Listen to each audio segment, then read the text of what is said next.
So this workflow is going to personalize an abandoned cart email with ChatGPT. The product I'm testing with is this one. And so we're running this on a schedule right now. I think it's just hourly by default. And then I'm just pulling in all of the carts that were created today. So technically this should probably be daily. We might want to tweak this actually. If you're looking at installing this, we probably want this to just pull the last hour's worth of abandoned carts and then send on an hourly schedule would probably be better. So if you're doing this, feel free to ping us on that. So anyway, it's going to grab the abandoned checkouts. It's going to retrieve the product so that we have access to the description, which we're going to feed into this prompt.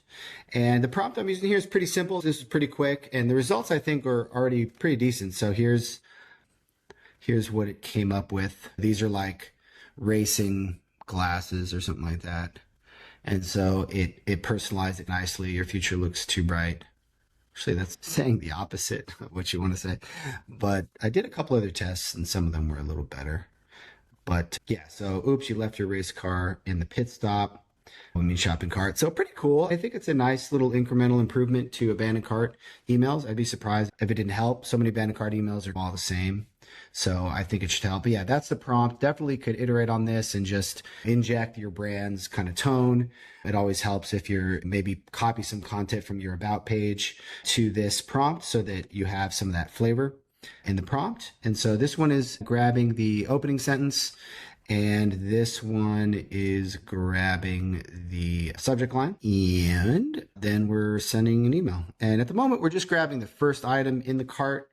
So we could do more things here. We could grab all the items in the cart and feed those in together and things like that. And then we're just sending the email here with our email action here in Mesa. It's a little tricky to get this into Shopify's abandoned cart email because you can't really feed custom data into there.